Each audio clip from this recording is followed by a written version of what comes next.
Life of Mine Part 5. In our hotel, the Black Horse, which was so famous in those days, I found the playground in which I was able to carry the mischievous spirit not exhausted at the Pades house to the point of recklessness. Out of the most accidental material in table and traveling guests, we succeeded in gathering a company around us which allowed us, until far into the night, to lead it into the most inconceivable follies.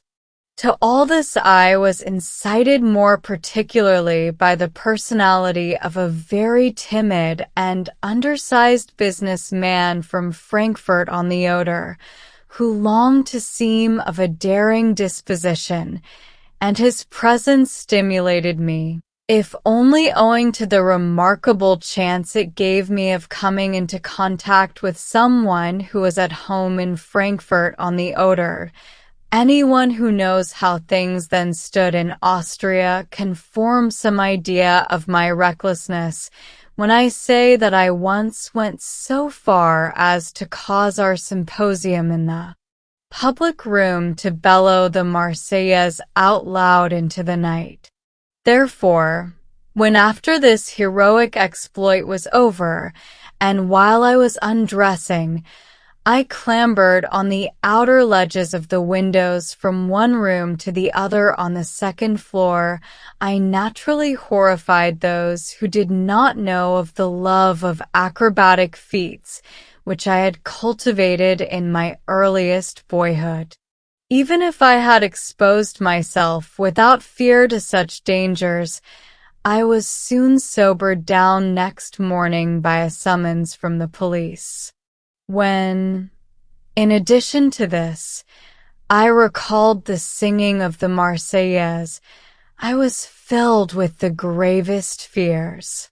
After having been detained at the station a long time, owing to a strange misunderstanding, the upshot of it was that the inspector, who was told off to examine me, found that there was not sufficient time left for a serious hearing, and, to my great relief, I was allowed to go after replying to a few harmless questions concerning the intended length of my stay. Nevertheless, we thought it advisable not to yield to the temptation of playing any more pranks beneath the spread wings of the double eagle. By means of a circuitous route into which we were led by our insatiable longing for adventures which, as a matter of fact, occurred only in our imagination, and which to all intents and purposes were but modest diversions on the road, we at length got back to Leipzig. And with this return home, the really cheerful period of my life as a youth definitely closed. If, up to that time, I had not been free from serious errors and moments of passion, it was only now that care cast its first shadow across my path. My family had anxiously awaited my return in order to inform me that the post of conductor had been offered to me by the Magdeburg Theatre Company. This company during the current summer month was performing at a watering place called Lochstad. The manager could not get on with an incompetent conductor that had been sent to him, and in his extremity had applied to Leipzig in the hope of getting a substitute forthwith. Stegmeyer, the conductor, who had no inclination to practice my score-fiend during the hot summer weather, as he had promised to do, promptly recommended me for the post, and in that way really managed to shake off a very troublesome tormentor. For although, on the one hand, I really desired to be able to abandon myself freely and without restraint to the torrent of adventures that constitute the artist's life, yet a longing for independence, which could be won only by my earning my own living, had been greatly strengthened in me by the state of my affairs. Albeit, I had the feeling that a solid basis for the gratification of this desire was not to be laid in Lochstad, nor did I find it easy to assist the plot concocted against the production of my fiend. I therefore determined to make a preliminary visit to the place just to see how things stood. This little watering place had, in the days of Goethe and Schiller, acquired a very wide reputation.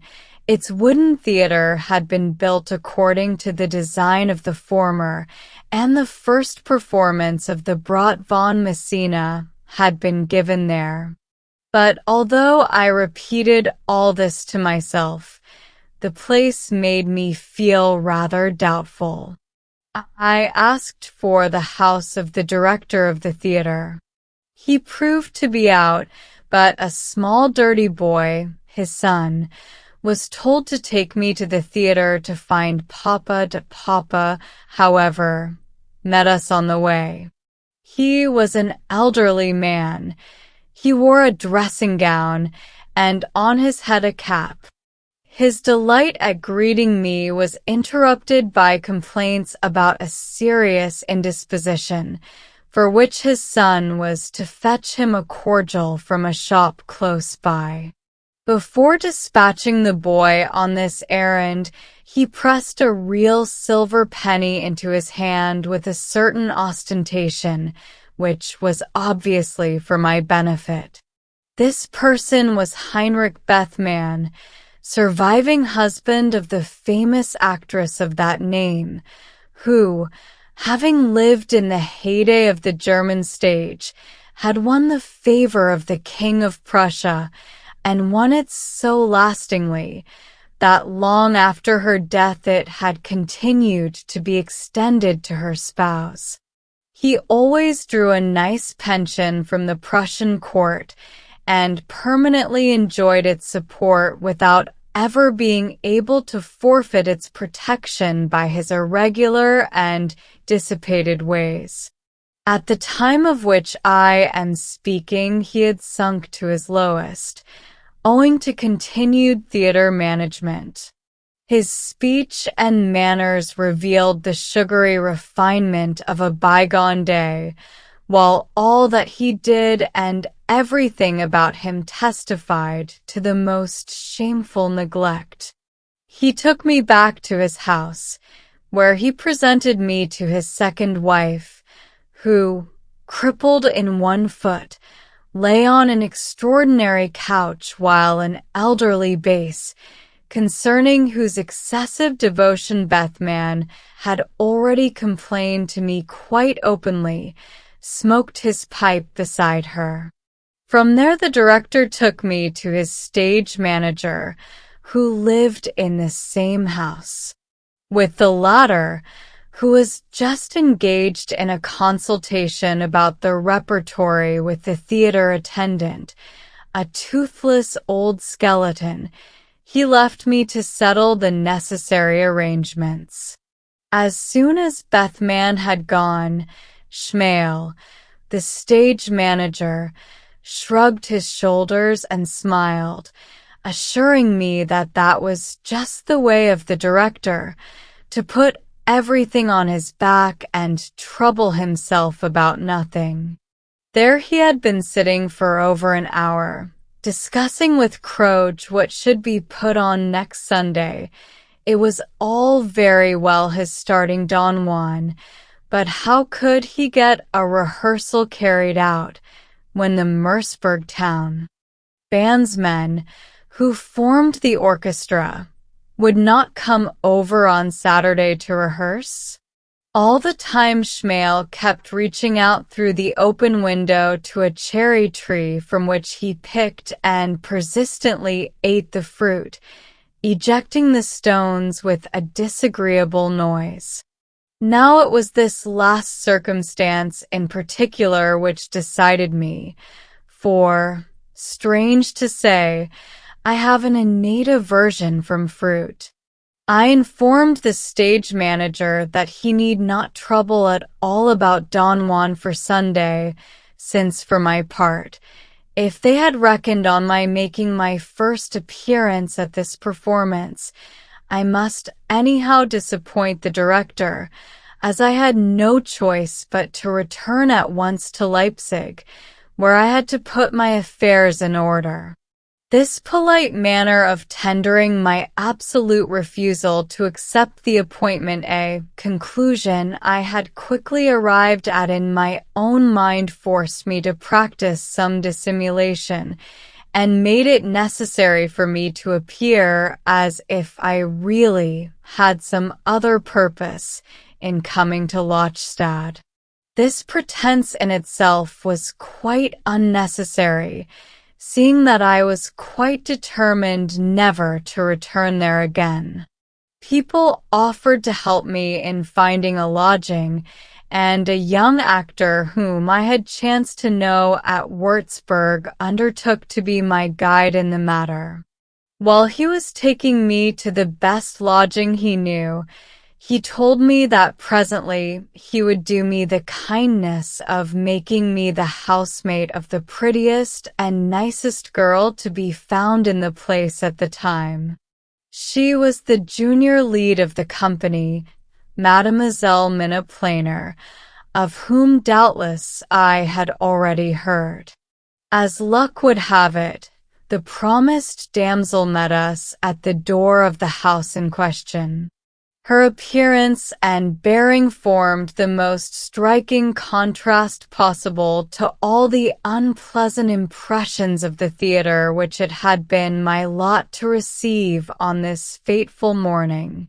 Looking very charming and fresh, the young actress's general manner and movements were full of a certain majesty and grave assurance, which lent an agreeable and captivating air of dignity to her otherwise pleasant expression.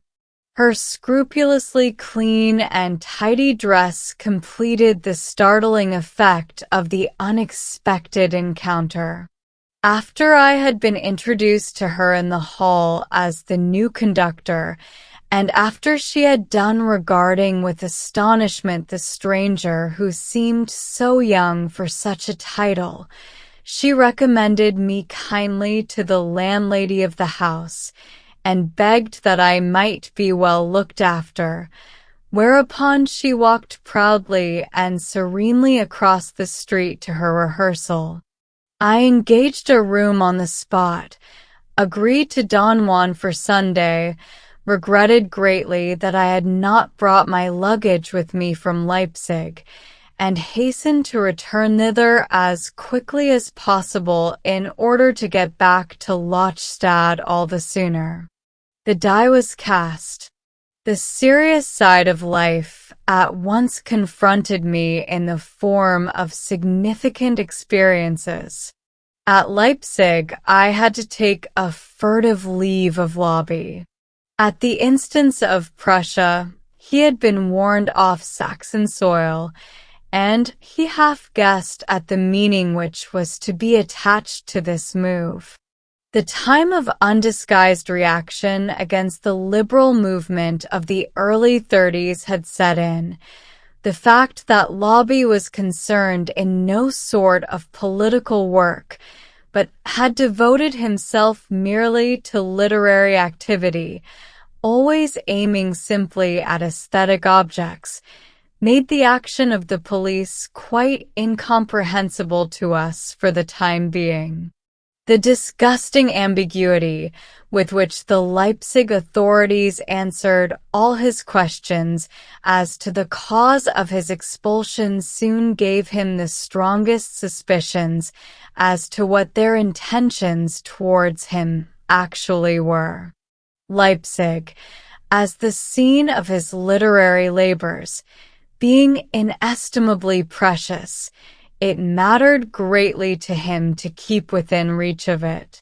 My friend Apel owned a fine estate on Prussian soil, within but a few hours' distance of Leipzig, and we conceived the wish of seeing Lobby hospitably harbored there.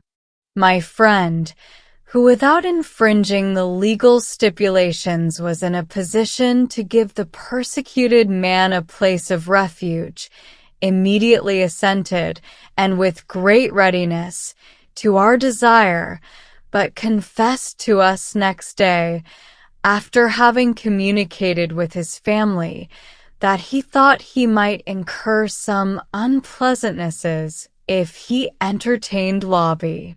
At this the latter smiled, and in a manner I shall never forget, though I have noticed in the course of my life that the expression which I then saw in his face was one which has often flitted over my own features. He took his leave, and in a short time we heard that he had been arrested, owing to having undertaken fresh proceedings against former members of the Burschenschaft, Students' League, and had been lodged in the municipal prison at Berlin. I had thus had two experiences which weighed me down like lead, so I packed my scanty portmanteau, took leave of my mother and sister, and, with a stout heart, started on my career as a conductor. In order to be able to look upon the little room under Minne's lodging as my new home, I was forced also to make the best of Bethman's theatrical enterprise. As a matter of fact, a performance of Don Juan was given at once, for the director, who prided himself on being a connoisseur of things artistic, suggested that opera to me as one with which it would be wise for an aspiring young artist of a good family to make his debut. Despite the fact that, apart from some of my own instrumental compositions, I had never yet conducted, and least of all an opera, the rehearsal and the performance went off fairly well. Only once or twice did discrepancies appear in the recitative of Donna Anna, yet this did not involve me in any kind of hostility, and when I took my place unabashed and calm for the production of Lumpesei Vagabundus, which I had practiced very thoroughly, the people generally seemed to have gained full confidence in the theateress' new acquisition. The fact that I submitted without bitterness and even with some cheerfulness to this unworthy use of my musical talent was due less to my taste being at this period, as I called it, in its salad days, than to my intercourse with Minna Plainer, who was employed in that magic trifle as the amorous fairy. Indeed, in the midst of this dust cloud of frivolity and vulgarity, she always seemed very much like a fairy, the reasons of whose descent into this giddy whirl, which of a truth seemed neither to carry her away nor even to affect her, remained an absolute mystery. For while I could discover nothing in the opera singers save the familiar stage caricatures and grimaces, this fair actress differed wholly from those about her in her unaffected soberness and dainty modesty, as also in the absence of all theatrical pretense and stiltedness. There was only one young man whom I could place beside Minna on the ground of qualities like those I recognized in her. This fellow was Friedrich Schmidt, who had only just adopted the stage as a career in the hope of making a hit in opera, to which, as the possessor of an excellent tenor voice, he felt himself called. He too differed from the rest of the company, especially in the earnestness which he brought to bear upon his studies and his work in general, The soulful manly pitch of his chest voice, his clear, noble enunciation and intelligent rendering of his words have always remained as standards in my memory. Owing to the fact that he was wholly devoid of theatrical talent and acted clumsily and awkwardly, a check was soon put to his progress, but he always remained dear to me as a clever and original man of trustworthy and upright character, my only associate. But my dealings with my kind housemate soon became a cherished habit, while she returned the ingenuously impetuous advances of the conductor of 1 in 20 with a certain tolerant astonishment which, remote as it was from all coquetry and ulterior motives, soon made familiar and friendly intercourse possible with her. When one evening I returned late to my ground floor room, by climbing through the window, for I had no latchkey, the noise of my entry brought Minna to her window just over mine. Standing on my window ledge, I begged her to allow me to bid her good night once more. She had not the slightest objection to this, but declared it must be done from the window, as she always had her door locked by the people of the house, and nobody could get in that way. She kindly facilitated the handshake by leaning far out of her window, so that I could take her hand as I stood on my ledge. When later on I had an attack of erysipelas, from which I often suffered, and with my face all swollen and frightfully distorted concealed myself from the world in my gloomy room, Minna visited me repeatedly, nursed me, and assured me that my distorted features did not matter in the least.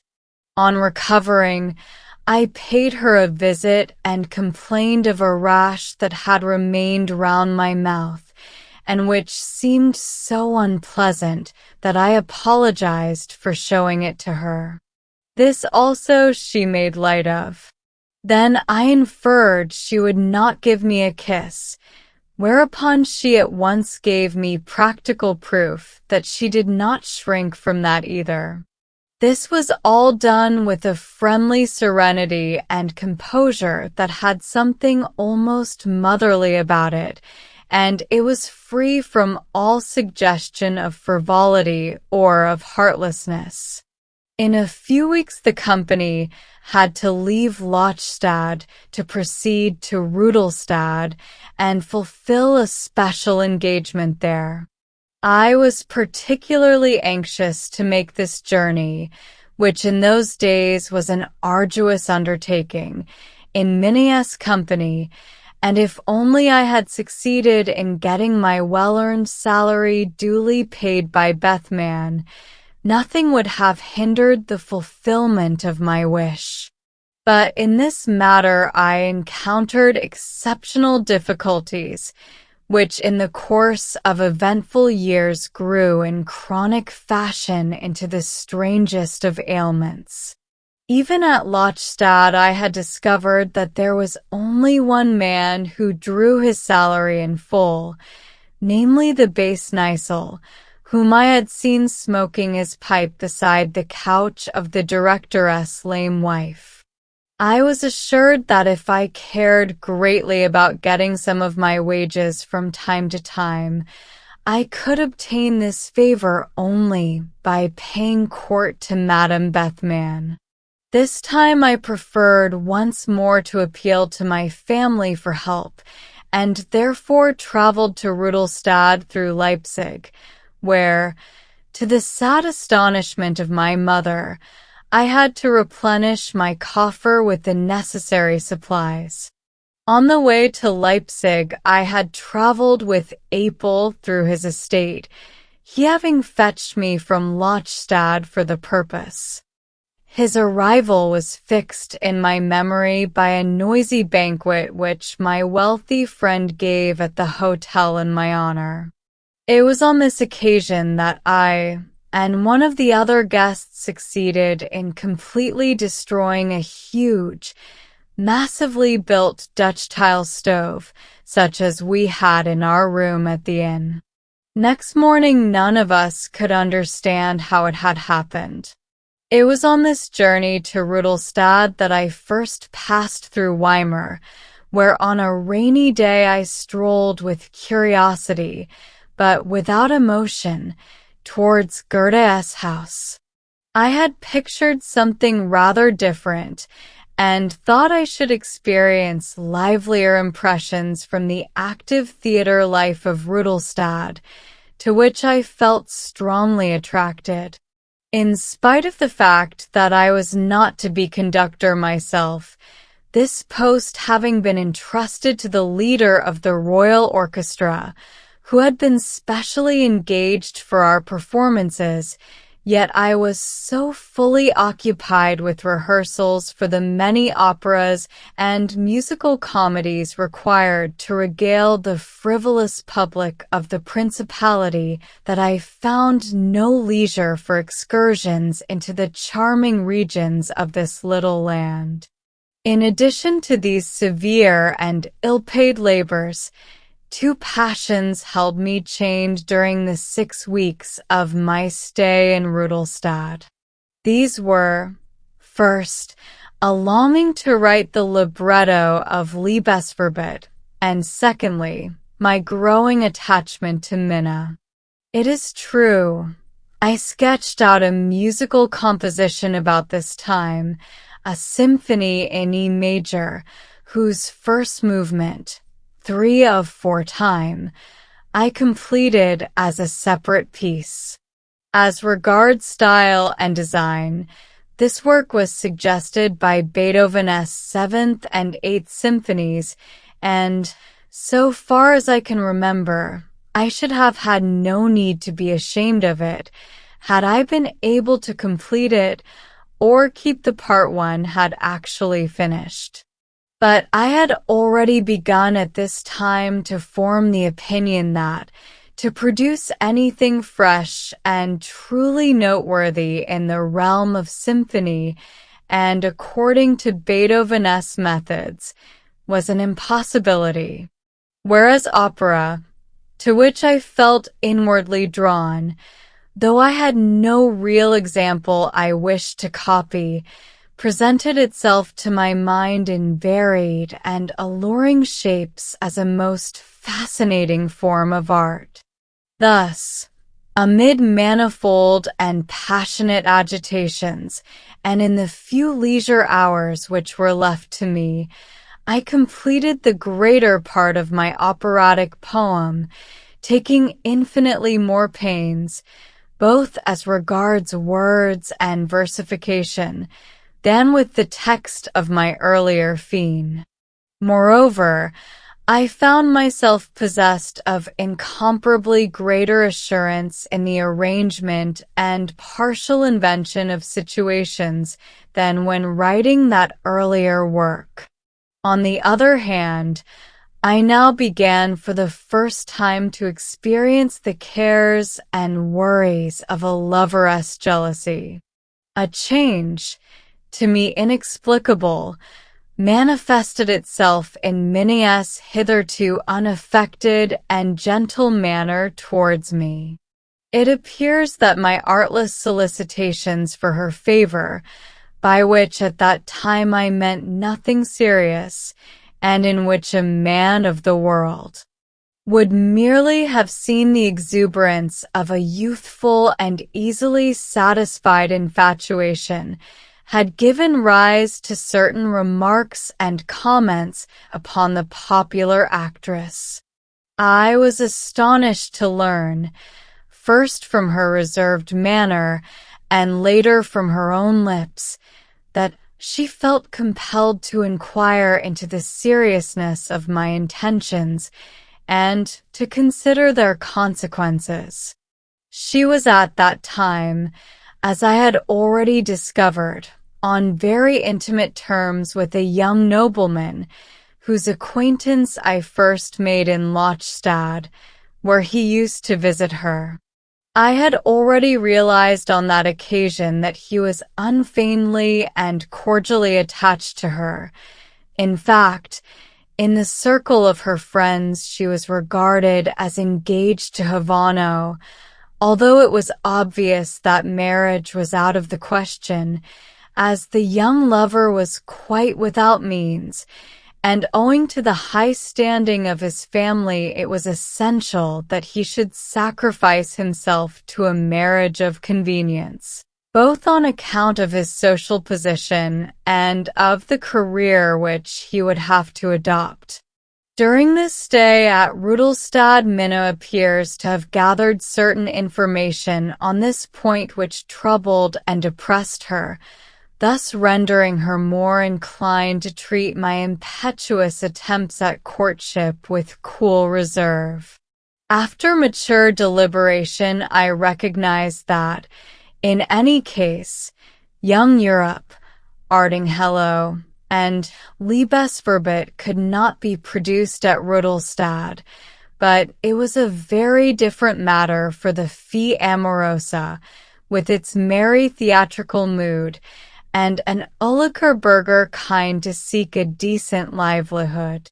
Therefore, greatly discouraged, I proceeded to accentuate the more extravagant situations of my Liebesverbot by riding with a few comrades in the sausage-scented atmosphere of the Rudolstad Vogelwies. At this time my troubles again brought me more or less into contact with the vice of gambling, although on this occasion it only cast temporary fetters about me in the very harmless form of the dice and roulette tables out on the open marketplace. We were looking forward to the time when we should leave Rudolstad for the half-yearly winter season at the capital, Magdeburg, mainly because I should there resume my place at the head of the orchestra, and might in any case count on a better reward for my musical efforts. But before returning to Magdeburg, I had to endure a trying interval at Bernburg, where Bethmann, the director, in addition to his other undertakings, had also promised sundry theatrical performances. During our brief stay in the town, I had to arrange for the presentation, with a mere fraction of the company, of several operas, which were again to be conducted by the royal conductor of the place. But in addition to these professional labors, I had to endure such a meager, ill-provided and grievously farcical existence as was enough to disgust me, if not forever, at any rate for the time being, with the wretched profession of a theatrical conductor. Yet I survived even this, and Magdeburg was destined to lead me eventually to the real glory of my adopted profession.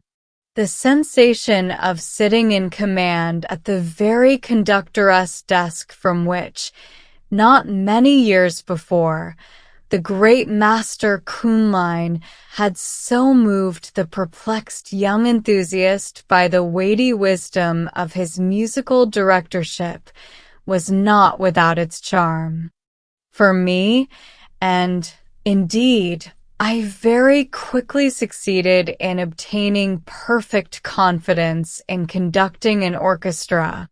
I was soon a persona grata with the excellent musicians of the orchestra.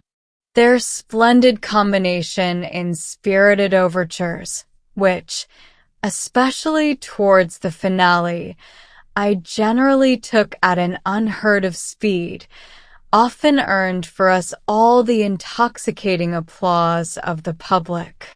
The achievements of my fiery and often exuberant zeal won me recognition from the singers, and were greeted by the audience with rapturous appreciation.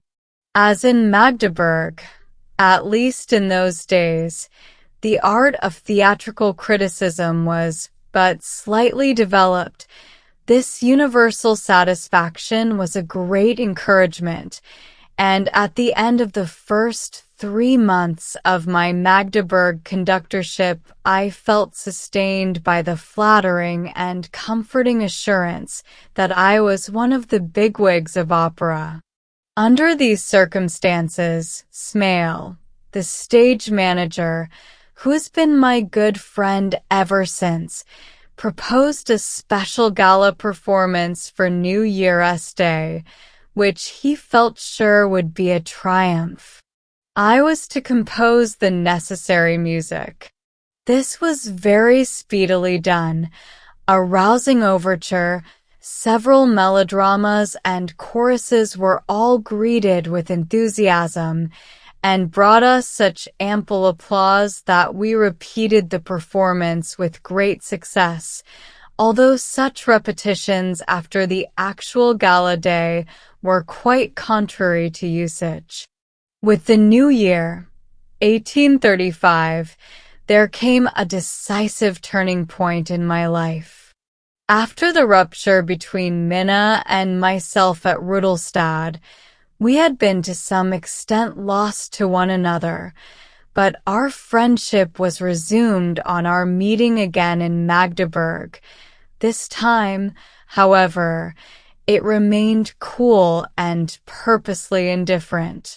When she first appeared in the town a year before, her beauty had attracted considerable notice, and I now learned that she was the object of great attention from several young noblemen, and had shown herself not unmoved by the compliment implied by their visits.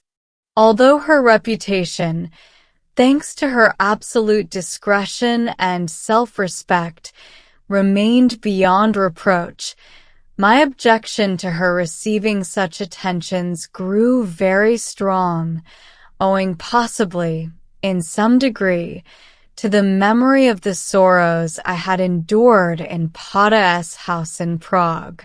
Although Minna assured me that the conduct of these gentlemen was much more discreet and decent than that of theatre-goers of the bourgeois class, and especially than that of certain young musical conductors, she never succeeded in soothing the bitterness and insistence with which I protested against her acceptance of such attentions.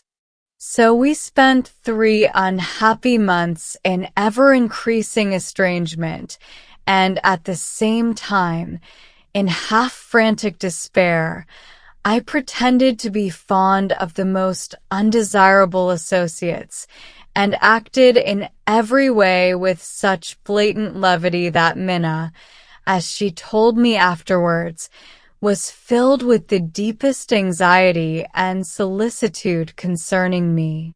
Moreover, as the ladies of the opera company were not slow to pay court to their youthful conductor, and especially as one young woman, whose reputation was not spotless, openly set her cap at me, this anxiety of Minna S. seems at last to have culminated in a definite decision. I hit upon the idea of treating the elite of our opera company to oysters and punch in my own room on New Year's Eve. The married couples were invited, and then came the question whether Fräulein Planer would consent to take part in such a festivity. She accepted quite ingenuously and presented herself as neatly and becomingly dressed as ever in my bachelor apartments, where things soon grew pretty lively. I had already warned my landlord that we were not likely to be very quiet, and reassured him as to any possible damage to his furniture. What the champagne failed to accomplish, the punch eventually succeeded in doing. All the restraints of petty conventionality, which the company usually endeavored to observe, were cast aside, giving place to an unreserved demeanor all round, to which no one objected. And then it was that Minna's queenly dignity distinguished her from all her companions. She never lost her self-respect, and whilst no one ventured to take the slightest liberty with her, everyone very clearly recognized the simple candor with which she responded to my kindly and solicitous attentions. They could not fail to see that the link existing between us was not to be compared to any ordinary liaison, and we had the satisfaction of seeing the flighty young lady who had so openly angled for me fall into a fit over the discovery. From that time onward, I remained permanently on the best of terms with Minna. I do not believe that she ever felt any sort of passion or genuine love for me, or, indeed, that she was capable of such a thing, and I can therefore only describe her feeling for me as one of heartfelt goodwill and the sincerest desire for my success and prosperity, inspired as she was with the kindest sympathy and genuine delight at and admiration for my talents. All this at last became part of her nature. She obviously had a very favorable opinion of my abilities, though she was surprised at the rapidity of my success. My eccentric nature, which she knew so well how to humor pleasantly by her gentleness, stimulated her to the continual exercise of the power, so flattering to her own vanity, and without ever betraying any desire or ardor herself. She never met my impetuous advances with coldness. At the Magdeburg Theatre, I had already made the acquaintance of a very interesting woman called Madame Haas. She was an actress, no longer in her first youth, and played so-called chaperoness parts. This lady won my sympathy by telling me she had been friendly ever since her youth with Lobby, in whose destiny she continued to take a heartfelt and cordial interest. She was clever, but far from happy, and an unprepossessing exterior, which with the lapse of years grew more uninviting, did not tend to make her any happier. She lived in meager circumstances, with one child, and appeared to remember her better days with a bitter grief. My first visit to her was paid merely to inquire after Lobby's fate, but I soon became a frequent and familiar caller. As she and Minna speedily became fast friends, we three often spent pleasant evenings talking together. But when, later on, a certain jealousy manifested itself on the part of the elder woman towards the younger, our confidential relations were more or less disturbed, for it particularly grieved me to hear Minna's talents and mental gifts criticized by the other. One evening I had promised Minna to have tea with her and Madame Haas, but I had thoughtlessly promised to go to a whist party first. This engagement I purposely prolonged, much as it wearied me, in the deliberate hope that her companion, who had already grown irksome to me, might have left before my arrival. The only way in which I could do this was by drinking hard, so that I had the very unusual experience of rising from a sober whist party in a completely fuddled condition, into which I had imperceptibly fallen, and in which I refused to believe. This incredulity deluded me into keeping my engagement for tea, although it was so late. To my intense disgust, the elder woman was still there when I arrived, and her presence at once had the effect of rousing my tipsiness to a violent outbreak, for she seemed astonished at my rowdy and unseemly behavior, and made several remarks upon it intended for jokes, whereupon I scoffed at her in the coarsest manner, so that she immediately left the house in high dudgeon. I had still sense enough to be conscious of Minna's astonished laughter at my outrageous conduct. As soon as she realized, however, that my condition was such as to render my removal impossible without great commotion, she rapidly formed a resolution which must indeed have cost her an effort, though it was carried out with the utmost calmness and good humor. She did all she could for me, and procured me the necessary relief, and when I sank into a heavy slumber, unhesitatingly resigned her own bed to my use. There I slept until awakened by the wonderful gray of dawn. On recognizing where I was, I at once realized and grew ever more convinced of the fact that this morning's sunrise marked the starting point of an infinitely momentous period of my life. The demon of care had at last entered into my existence. Without any light-hearted jests, without gaiety or joking of any description, we breakfasted quietly and decorously together, and at an hour when, in view of the compromising circumstances of the previous evening, we could set out without attracting undue notice, I set off with Minna for a long walk beyond the city gates. Then we parted, and from that day forward freely and openly gratified our desires as an acknowledged pair of lovers. The peculiar direction which my musical activities had gradually taken continued to receive ever fresh impetus, not only from the successes, but also from the disasters which about this time befell my efforts. I produced the overture to my Fiend with very satisfactory results at a concert given by the Logengesellschaft, and thereby earned considerable applause.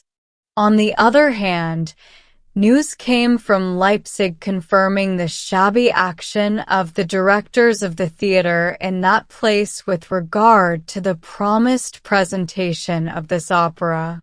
But, happily for me, I had begun the music for my Liebesverbot, an occupation which so absorbed my thoughts that I lost all interest in the earlier work, and abstained with proud indifference from all further effort to secure its performance in Leipzig.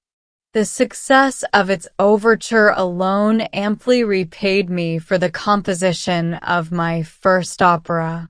Meanwhile, in spite of numerous other distractions, I found time, during the brief 6 months of this theatrical season in Magdeburg, to complete a large portion of my new opera, besides doing other work.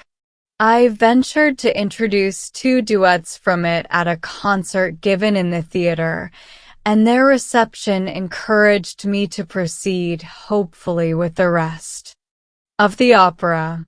During the second half of this season, my friend Apel came to sun himself enthusiastically in the splendor of my musical directorship. He had written a drama, Columbus, which I recommended to our management for production. This was a peculiarly easy favor to win, as Apel volunteered to have a new scene, representing the Alhambra, painted at his own expense. Besides this, He proposed to effect many welcome improvements in the condition of the actors taking part in his play, for, owing to the continued preference displayed by the directress for Nisel, the bass, they had all suffered very much from uncertainty about their wages. The piece itself appeared to me to contain much that was good. It described the difficulties and struggles of the great navigator before he set sail on his first voyage of discovery. The drama ended with the momentous departure of his ships from the harbor of Palos, an episode whose results are known to all the world. At my desire, Apel submitted his play to my uncle Adolphe, and even in his critical opinion it was remarkable for its lively and characteristic popular scenes. On the other hand, a love romance, which he had woven into the plot, struck me as unnecessary and dull. In addition to a brief chorus for some Moors who were expelled from Granada, to be sung on their departure from the familiar home country, and a short orchestral piece by way of conclusion, I also dashed off an overture for my friend's play. I sketched out the complete draft of this one evening at Minna's house, while Apel was left free to talk to her as much and as loudly as he liked. The effect this composition was calculated to produce rested on a fundamental idea which was quite simple, yet startling in its development. Unfortunately, I worked it out rather hurriedly. In not very carefully chosen phrasing, the orchestra was to represent the ocean, and, as far as might be, the ship upon it. A forcible, pathetically yearning and aspiring theme was the only comprehensible idea amid the swirl of enveloping sound.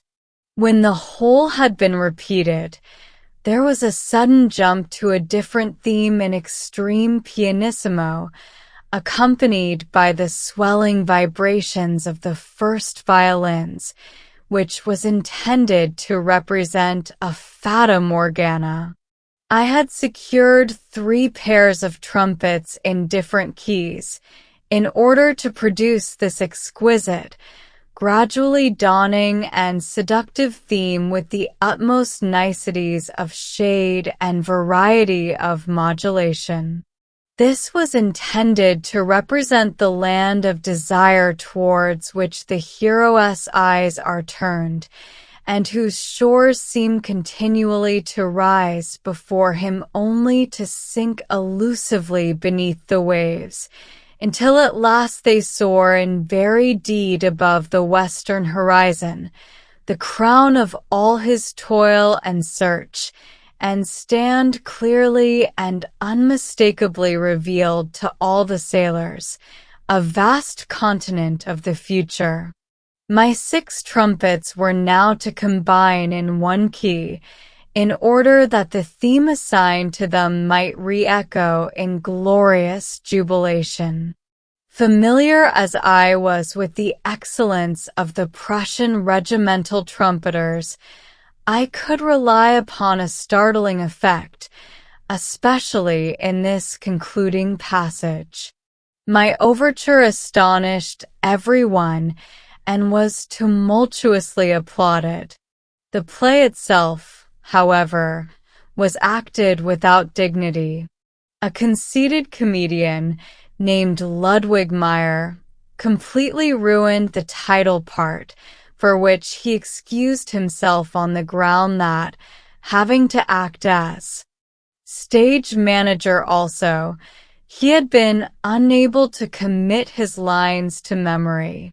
Nevertheless, he managed to enrich his wardrobe with several splendid costumes at Apel's expense, wearing them as Columbus, one after the other. At all events, Abel had lived to see a play of his own actually performed, and although this was never repeated, yet it afforded me an opportunity of increasing my personal popularity with the people of Magdeburg, as the overture was several times repeated at concerts by special request. But the chief event of this theatrical season occurred towards its close. I induced Madame Schroeder de Vriend, who was staying in Leipzig, to come to us for a few special performances when, on two occasions, I had the great satisfaction and stimulating experience of myself conducting the operas in which she sang, and thus entering into immediate artistic collaboration with her. She appeared as Desdemona and Romeo. In the latter role particularly, she surpassed herself and kindled a fresh flame in my breast.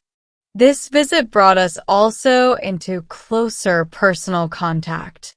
So kindly disposed and sympathetic did she show herself towards me, that she even volunteered to lend me her services at a concert which I proposed to give for my own benefit, although this would necessitate her returning after a brief absence. Under circumstances so auspicious, I could only expect the best possible results from my concert, and in my situation at that time its proceeds were a matter of vital importance to me.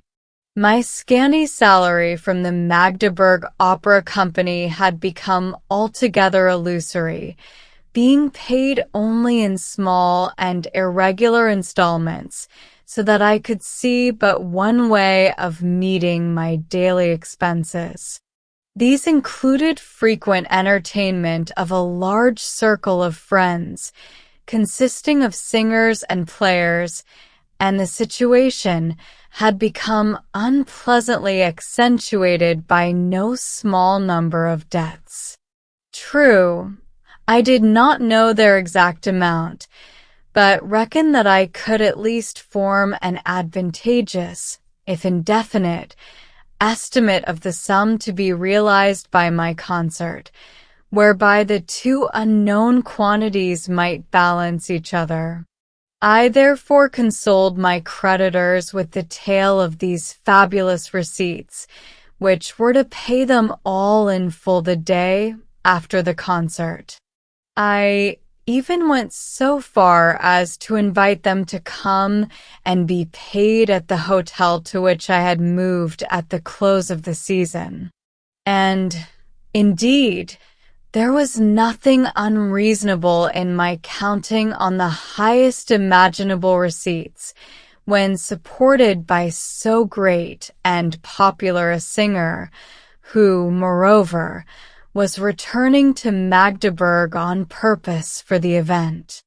I consequently acted with reckless prodigality as regards cost, launching out into all manner of musical extravagance, such as engaging an excellent and much larger orchestra, and arranging many rehearsals. Unfortunately for me, however, nobody would believe that such a famous actress, whose time was so precious, would really return again to please a little Magdeburg conductor.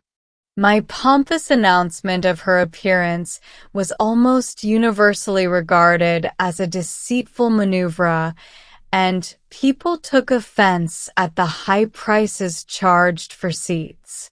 The result was that the hall was only very scantily filled, a fact which particularly grieved me on account of my generous patroness. Her promise I had never doubted.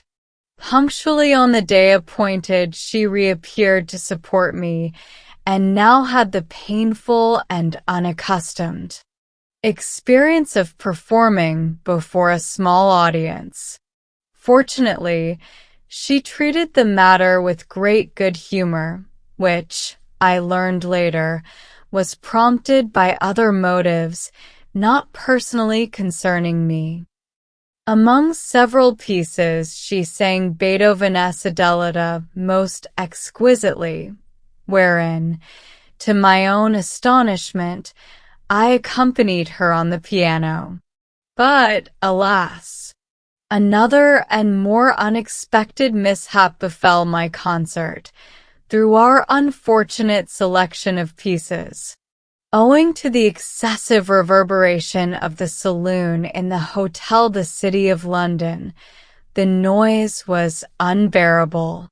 My Columbus Overture, with its 6 trumpets, had early in the evening filled the audience with terror, and now, at the end, came Beethoven's Schlacht Vittoria, for which, in enthusiastic expectation of limitless receipts, I had provided every imaginable orchestral luxury.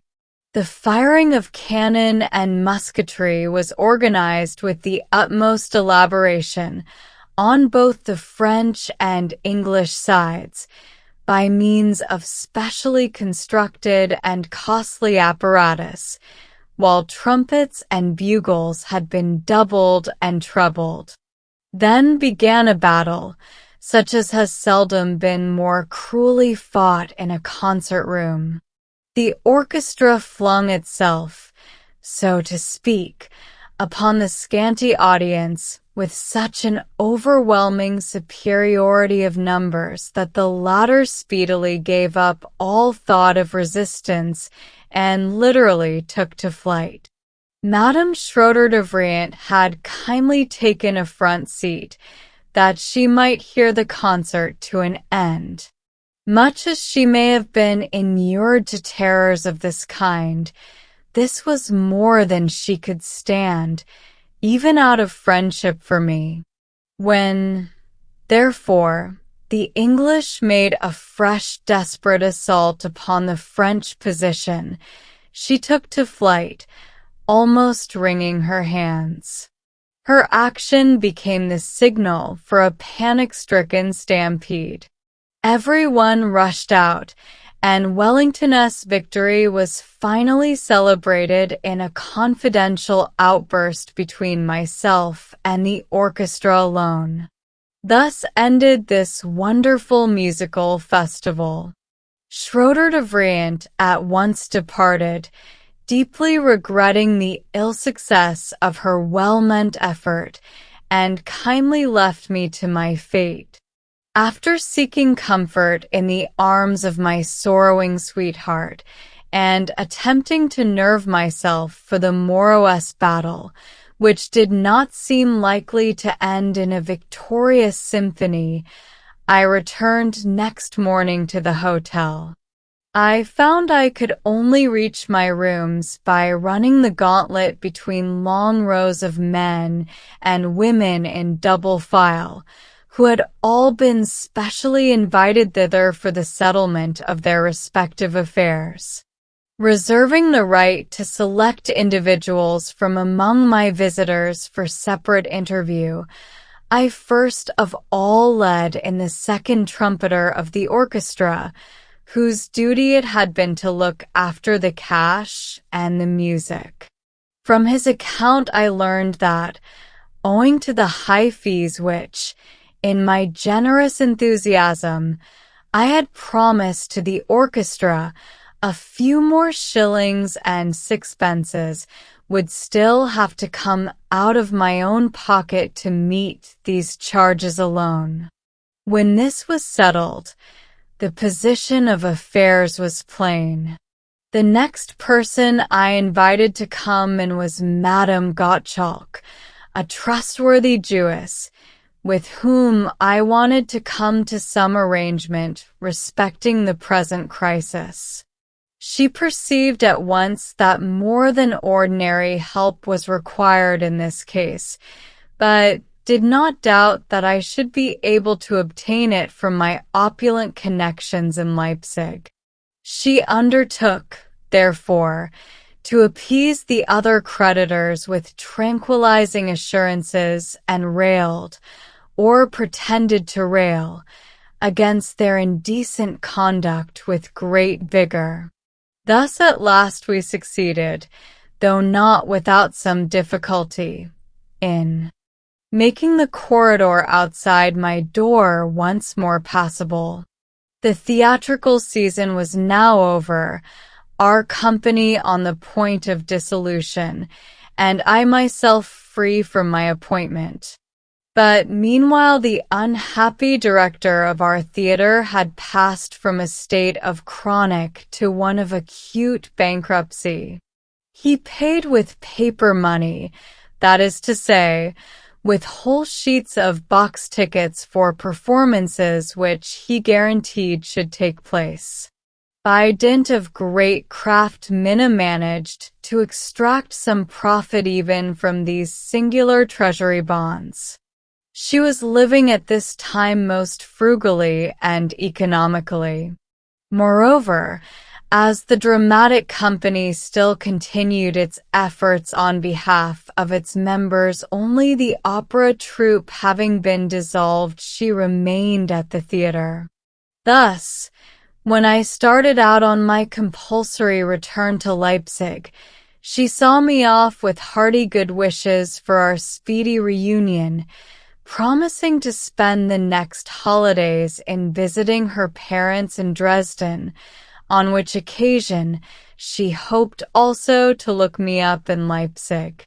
Thus it came about that early in May I once more went home to my own folk, in order that after this abortive first attempt at civic independence, I might finally lift the load of debt with which my efforts in Magdeburg had burdened me.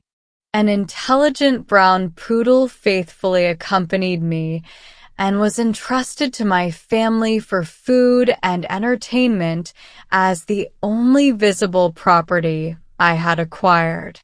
Nevertheless, my mother and Rosalie succeeded in founding good hopes for my future career upon the bare fact of my being able to conduct an orchestra. To me, on the other hand, the thought of returning once more to my former life with my family was very discomfiting. My relation to Minna in particular spurred me on to resume my interrupted career as speedily as possible. The great change which had come over me in this respect was more apparent than ever when Minna spent a few days with me in Leipzig on her way home. Her familiar and genial presence proclaimed that my days of parental dependence were past and gone. We discussed the renewal of my Magdeburg engagement, and I promised her an early visit in Dresden. I obtained permission from my mother and sister to invite her one evening to tea, and in this way I introduced her to my family. Rosalie saw at once how matters stood with me, but made no further use of the discovery than to tease me about being in love. To her the affair did not appear dangerous, but to me things wore a very different aspect, for this lovelorn attachment was entirely in keeping with my independent spirit, and my ambition to win myself a place in the world of art. My distaste for Leipzig itself was furthermore strengthened by a change which occurred there at this time in the realm of music. At the very time that I, in Magdeburg, was attempting to make my reputation as a musical conductor by thoughtless submission to the frivolous taste of the day, Mendelssohn Bartholdy was conducting the Gewandhaus concerts and inaugurating a momentous epoch for himself and the musical taste of Leipzig. His influence had put an end to the simple ingenuousness with which the Leipzig public had hitherto judged the productions of its sociable subscription concerts. Through the influence of my good old friend Pollens, who was not yet altogether laid on the shelf, I managed to produce my Columbus overture at a benefit concert given by the favorite young singer, Livia Gerhardt. But, to my amazement, I found that the taste of the musical public in Leipzig had been given a different bent, which not even my rapturously applauded overture, with its brilliant combination of 6 trumpets, could influence. This experience deepened my dislike of everything approaching a classical tone, in which sentiment I found myself in complete accord with honest Pollens, who sighed good-naturedly over the downfall of the good old times. Arrangements for a musical festival at Dessau, under Friedrich Schneider's conductorship, offered me a welcome chance of quitting Leipzig. For this journey, which could be performed on foot in 7 hours, I had to procure a passport for 8 days. This document was destined to play an important part in my life for many years to come, for on several occasions and in various European countries, it was the only paper I possessed to prove my identity. In fact, owing to my evasion of military duty in Saxony, I never again succeeded in obtaining a regular pass until I was appointed musical conductor in Dresden. I derived very little artistic pleasure or benefit of any kind from this occasion. On the contrary, it gave a fresh impetus to my hatred of the classical. I heard Beethoven's symphony in C minor conducted by a man whose physiognomy, resembling that of a drunken satyr, filled me with unconquerable disgust. In spite of an interminable row of contrabassi, with which a conductor usually coquettes at musical festivals, his performance was so expressionless and inane that I turned away in disgust as from an alarming and repulsive problem, and desisted from all attempts to explain the impassable gulf which, as I again perceived, yawned between my own vivid and imaginative conception of this work and the only living presentations of it which I had ever heard. But for the present my tormented spirits were cheered and calmed by hearing the classical Schneider's oratorio Absalom rendered as an absolute burlesque. It was in Dessau that Minna had made her first debut on the stage, and while there I heard her spoken of by frivolous young men in the tone usual in such circles when discussing young and beautiful actresses. My eagerness in contradicting this chatter and confounding the scandalmongers revealed to me more clearly than ever the strength of the passion which drew me to her. I therefore returned to Leipzig without calling on my relatives, and there procured means for an immediate journey to Dresden.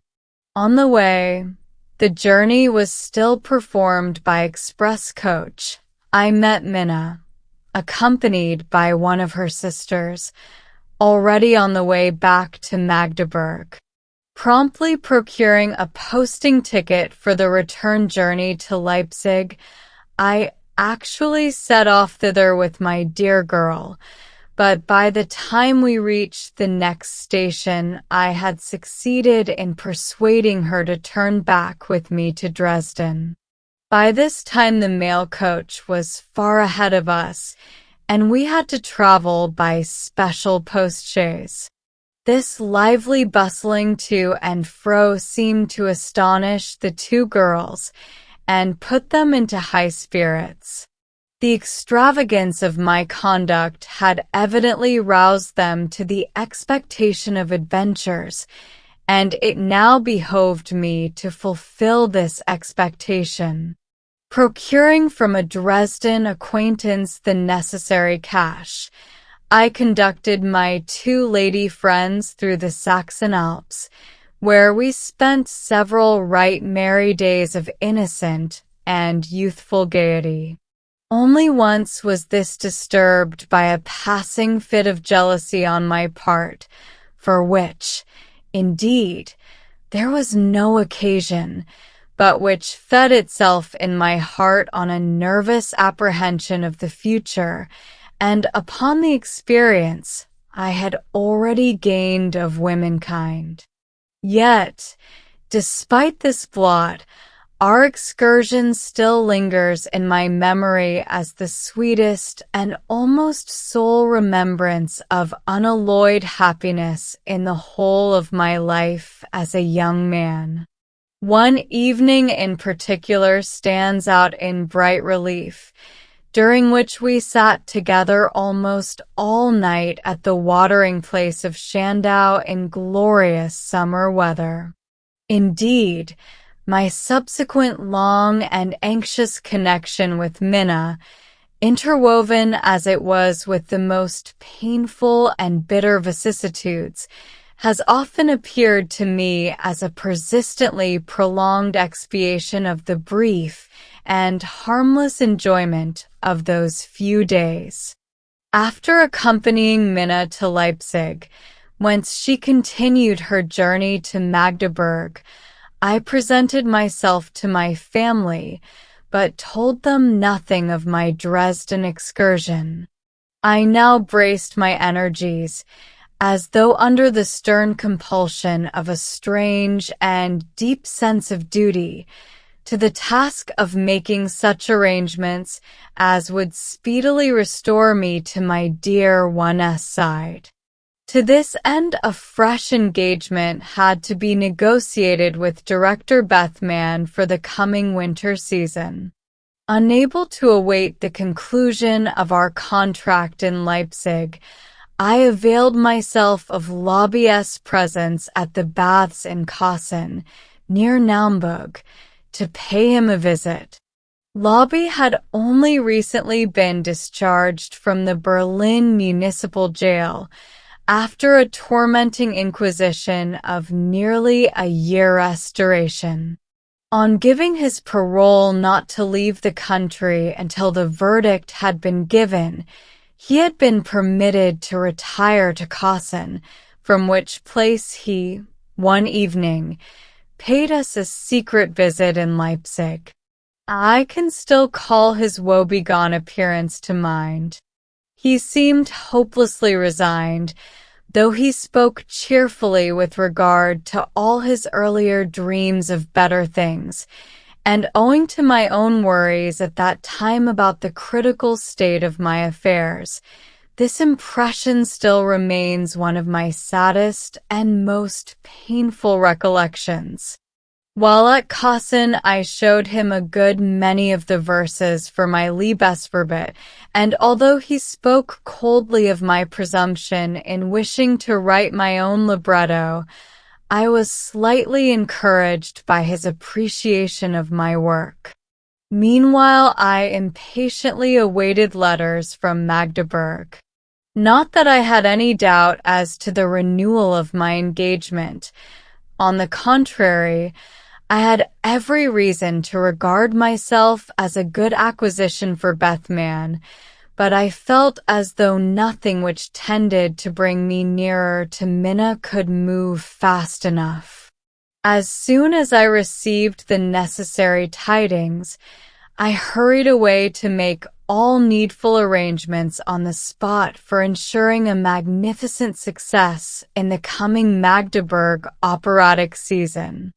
Through the tireless munificence of the King of Prussia, fresh and final assistance had been granted to our perennially bankrupt theatrical director. His Majesty had assigned a not inconsiderable sum to a committee consisting of substantial Magdeburg citizens as a subsidy to be expended on the theater under Bethman's management. What this meant, and the respect with which I thereupon regarded the artistic conditions of Magdeburg, may be best imagined if one remembers the neglected and forlorn surroundings amid which such provincial theaters usually drag out their lives. I offered at once to undertake a long journey in search of good operatic singers. I said I would find the means for this at my own risk, and the only guarantee I demanded from the management for eventual reimbursement was that they should assign me the proceeds of a future benefit performance. This offer was gladly accepted, and in pompous tones the director furnished me with the necessary powers, and moreover gave me his parting blessing. During this brief interval I lived once more in intimate communion with Minna, who now had her mother with her, then took fresh leave of her for my venturesome enterprise. But when I got to Leipzig I found it by no means easy to procure the funds, so confidently counted on when in Magdeburg, for the expenses of my projected journey. The glamour of the royal protection of Prussia for our theatrical undertaking, which I portrayed in the liveliest colors to my good brother-in-law Brockhaus, quite failed to dazzle him, and it was at the cost of great pains and humiliation that I finally got my ship of discovery underway. I was naturally drawn first of all to my old wonderland of Bohemia. There I merely touched at Prague and, without visiting my lovely lady friends, I hurried forward so that I might first sample the opera company then playing for the season at Carlsbad. Impatient to discover as many talents as I could as soon as possible, so as not to exhaust my funds to no purpose, I attended a performance of La Dame Blanche, sincerely hoping to find the whole performance first class. But not until much later did I fully realize how wretched was the quality of all these singers. I selected one of them, a bass named Graf, who was singing Gewesten. When in due course he made his debut at Magdeburg, he provoked so much well-founded dissatisfaction that I could not find a word to say in reply to the mockery which this acquisition brought upon me. But the small success with which the real object of my tour was attended was counterbalanced by the pleasantness of the journey itself. The trip through Eger, over the Fichtel Mountains, and the entry into Bayreuth, gloriously illuminated by the setting sun, have remained happy memories to this day. My next goal was Nuremberg, where my sister Clara and her husband were acting, and from whom I might reckon on sound information as to the object of my search. It was particularly nice to be hospitably received in my sister's house, where I hoped to revive my somewhat exhausted means of travel. In this hope I reckoned chiefly upon the sale of a snuff-box presented to me by a friend, which I had secret reasons to suppose was made of platinum. To this I could add a gold signet ring, given me by my friend Apel for composing the overture to his Columbus. The value of the snuff-box unfortunately proved to be entirely imaginary, but by pawning these two jewels, the only ones I had left, I hoped to provide myself with the bare necessaries for continuing my journey to Frankfurt. It was to this place and the Rhine district that the information I had gathered led me to direct my steps. Before leaving, I persuaded my sister and brother-in-law to accept engagements in Magdeburg, but I still lacked a first tenor and a soprano, whom hitherto I had altogether failed to discover. My stay in Nuremberg was most agreeably prolonged through a renewed meeting with Schroeder de Vriend, who just at that time was fulfilling a short engagement in that town. Meeting her again was like seeing the clouds disperse, which, since our last meeting, had darkened my artistic horizon. The Nuremberg Operatic Company had a very limited repertoire. Besides Fidelio, they could produce nothing save Die Schweizer family, a fact about which this great singer complained, as this was one of her first parts sung in early youth, for which she was hardly any longer suited, and which, in addition, she had played ad nauseam. I also looked forward to the performance of Die Schweizer family with misgivings, and even with anxiety, for I feared lest this tame opera and the old-fashioned sentimental part of Emmeline would weaken the great impression the public, as well as myself, had formed up to that moment of the work of this sublime artist. Imagine, therefore, how deeply moved and astonished I was, on the evening of the performance, to find that it was in this very part that I first realized the truly transcendental genius of this extraordinary woman.